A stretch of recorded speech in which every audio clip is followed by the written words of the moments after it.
Jainer and student, welcome back here. I hope all are well. Now, myself Nidhi Lal. Today we going to discuss chapter number 3, Our Changing Earth. Now start. Firstly, topic name is exogenic forces. It forces exogenic forces. Exo means outside, genic means origin.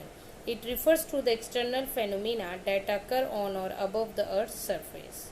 First of all, exogenic forces, it causes the physical changes in the earth's surface like sea arches, mushroom rock, seashores, sand dunes, etc. The main elements of exogenic forces are air and water. There are main forces air and water. Today first of all discuss the water working. Now, features of river. There are 6 features: waterfall, meanders, oxbow lake, floodplain, levees and delta. Now see, work of a river. The word is the running water erodes the landscape. किस तरीके से landscape पे इरोडेट होता है और वह क्या क्या चीज़ें बनती हैं. तो first fall of discuss waterfall. When the river tumbles at a steep the angle over hard rock or down the steep valley informs a waterfall. Now see, student, you can see that in this picture कि first of all soft rock very easily undercutting but hard rock not easily cutting but it is the developed for overhang collapse. देखिए एक तरीके से उसने hanging type का overly ready हो गया और इस तरीके से प्लंज पुल डेवलप हुआ. And now fourthly waterfall retreat upstream, ऊपर से पूरा तरीके से पानी आने लगा. And now formation fifth step gorge and like a valley. Okay, तो this formation of a waterfall. तो आपने देखा कि वाटरफॉल की फॉर्मेशन किस तरीके से की गई. Now see Tawai fall. See the picture, very easily understood कि वाटरफॉल किस तरीके से अपनी फॉर्मेशन करता है. Now next topic, meanders. As the river entered the plain, it twists and turns, forming a large bend known as meander. Now see the pictures, meanders. River cause change on the surface over which it flow, meanders.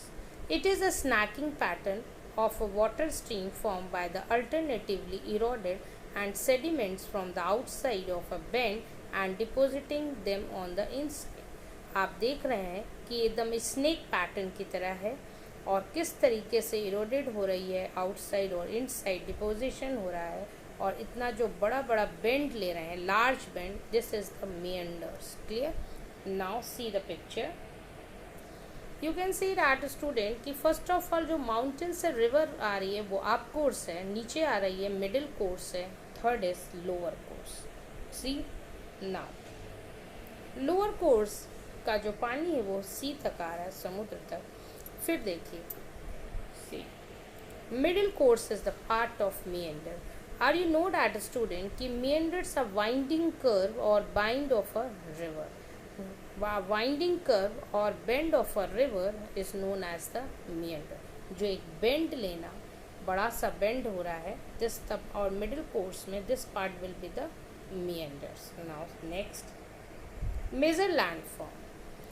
The landscape is being formed by the two processing, weathering, erosion. How you know that student कि all are processing waterfall या meander.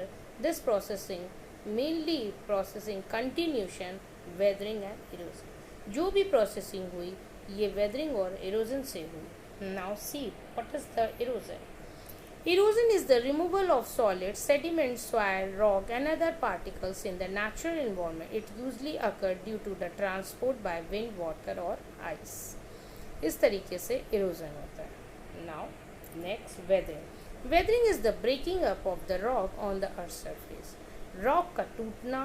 See the picture, किस तरीके से rock टूटती है और इसी process को हम weathering. और ये सारी condition में action of wind, water, ice, etc. Now oxbow lake. First of all, simple word कि oxbow lake is the shape of crescent shape. See the picture. A crescent shape lake formed when a meanders of a river or stream is cut off from the main channel. Now see the picture. And an oxbow lake is a U-shaped body of water that form when a wide meanders, बड़ा सा meander, and from बनाती है, और from the main stem of river is cut off. और जब वहाँ पे जब flows का river का धीरे हो जाता है stream, और वहीं पर creating free standing body of water, और the landform is so name of distinctive curve shape resembling and bow pin of oxbow. और एक शेप देखिए रिसम्बलिंग होके ये एक ऑक्सबो लेक रेडी करती है. तो ऑक्सबो लेक का शेप होता है यू शेप, क्रिसेंट शेप भी कहा जाता है. And lake form when a meanders of a river or stream is cut off from the main channel. Now see the picture. Fast flowing water, देखिए पानी का बहुत तेज फ्लो है. फिर slow water and loop of cut off. This is the oxbow lake. And when a meander of a river stream cut off, जब जिस point पे कट ऑफ हो रही है इस मेन चैनल से, this is the oxbow lake. Now see the picture oxbow lake. Next topic flood plain. Student, flood आपको अक्सर आपको पता है कि बारिश बहुत ज़्यादा जब होती है, जहाँ बाढ़ प्लेस है जो हमेशा आती है, उसे हम क्या कहते हैं, फ्लड. और फ्लड प्लेन क्या होता है? Flood plain is a generally flat areas of land next to a river or stream. It is the stretches from the bank of the river to the outer edges of a valley. Flood plains are natural flooding outlets for a river. जब river का over से overflow होने लगता है और वहाँ पे जब बाढ़ आ जाती है, दिस इज फ्लड प्लेन. और मेनली फ्लड प्लेन एरियाज जो होती है वो फर्टाइल लैंड होती है और फ्लैट एरिया होती है. ठीक है. नाउ नेक्स्ट आते हैं हम लोग लेविस. लेविस कैसे रेडी होता है? जब फ्लड आता है, in this picture very simple easily understood student, कि in times of flood a river may overflow its bank. जब ओवरफ्लो होता है पानी और spread over the flow plain flood plain, as it does so it loses energy and deposit its material across the flood plain. और वो धीरे धीरे कुछ तो लूजेस कर देती है. जो हल्की चीज़ें हैं वो बाहर आ जाती हैं, थोड़ी वेटेड चीज़ें होती हैं वो अंदर ही रह जाती हैं, थोड़ी सी बाहर आती हैं, कुछ दूर तक चली जाती हैं. और as it takes more energy to carry large particle, और धीरे धीरे अपनी एनर्जी से वो पार्टिकल्स को कलेक्ट करती हैं in this picture and deposit. First step, see the A part, कि during the flood water slow at bank silts and deposit. And second, now in between the flood slow moving river deposit slit and river bed. और एक river bed से ऊंचा सा बना देती हैं जो दिख रहा है न्यू लीव, और न्यू रिवर लेवल जो रेडी हो जाता है, इसी को हम क्या कहते हैं, लेविस. It means कि long bank of river form a natural embankment which are called the levees, and the levee will become higher every time the river flood. और हर साल जब बारिश आती है और हर साल आते आते इस तरीके का एक लेवल रेडी कर देती है, इसी को क्या कहते हैं, लेवी.